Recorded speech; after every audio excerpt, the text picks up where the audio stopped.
Hi there, beer fans. No beer advent calendar for me this year. There's a couple of reasons for that. One, they're getting expensive. The first one I ever got, which really got me into beers anyways, the missus got me a Beer 52 one.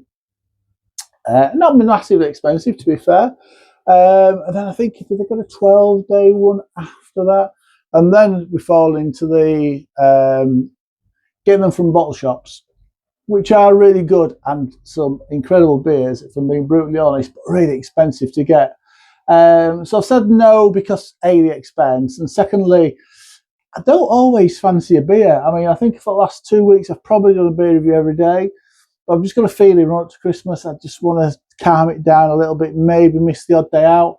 And if you're doing a beer advent calendar, you can't miss a day out, so you've got to kind of go ahead and do it. So no to the beer ones, but she did buy me, did Mrs. Sandy's beer review, she did buy me a rum one. So I am going to have a little tot of rum every night as my advent calendar one.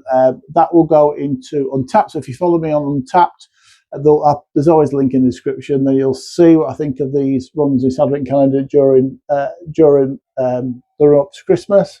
But yeah, just no beer one. I have got plenty of supermarket beers. I'm probably going to get some more over Christmas. What do you like? Buy a guy that likes drinking beer? You buy him some beers.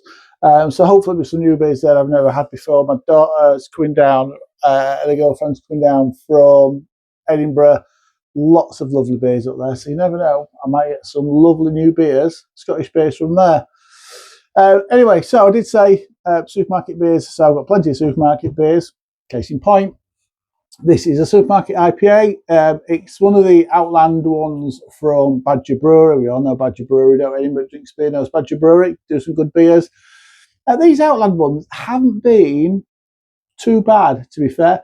This is a New England IPA. It comes at 6% ABV. Pick this up in Tesco's where I paid £3.15 for it. Welcome to Andy's Beer Reviews. Let's crack this open. Let's get this supermarket beer into a glass. If you've got a beer advent calendar, drop me a little note. Make me feel sick as a dog for not getting one this year. Let me know which advent calendar you have gone for this year or which you've been gifted. Always interested in what other people are doing.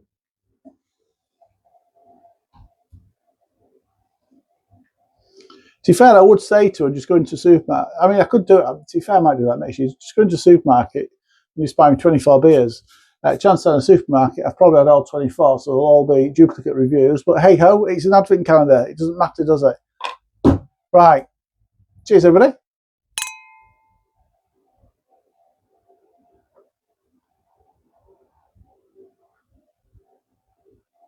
Oh.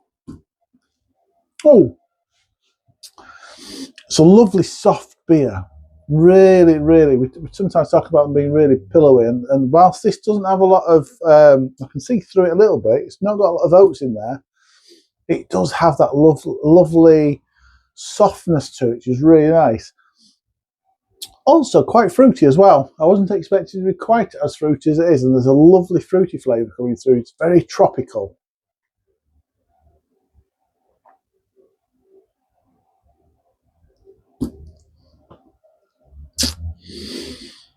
But if you've had any supermarket hazy IPA, you've probably had one that tastes just like this.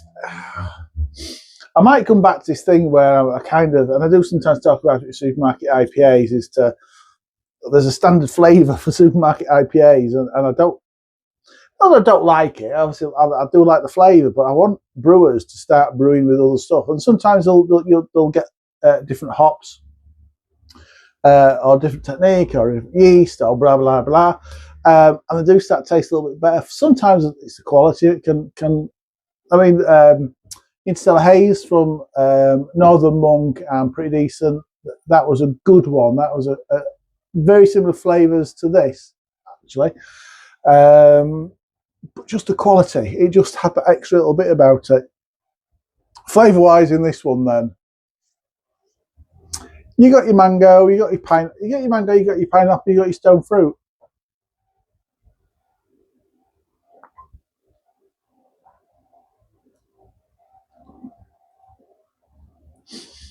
There's a nice little bitterness that goes with it. It's a New England IPA, but it's actually got quite a strong bitterness for a New England IPA. Not overly done, but it just, for me, it's just a little bit more than the Northern Monk one had yesterday. What was yesterday? I want it. All the days seem to merge into one. So it's almost like they've taken. It's almost like a mountain IPA, that mix between the bold, hoppy West Coast and the fruity New England, right in the middle, where you kind of get this difference of, it's not really a mountain IPA, that's what they get called into it, but this merge of styles.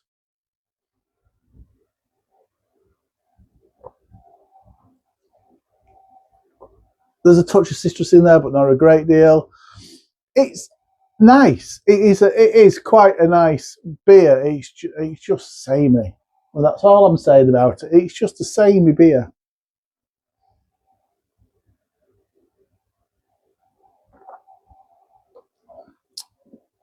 What I will say makes it a little bit different, actually, after saying that, is that bitterness is now starting to grow a little bit more.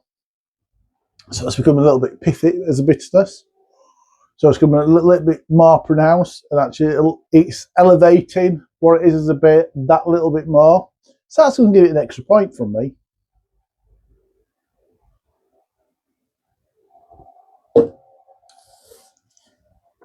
It's kind of a New England IPA dialed up just a little bit. Yeah, do you know what? It's perfect. If you fancy something that's juicy, easygoing, without that aggressive hoppy bitterness that West Coast IPA, or without the heavy maltiness of a traditional beer or stout, it's a nice one. It's a nice one. That bitterness is lasting for the price point. Was it £3.15? It's quite nice. Score-wise then, I'd happily score this, 7 out of 10.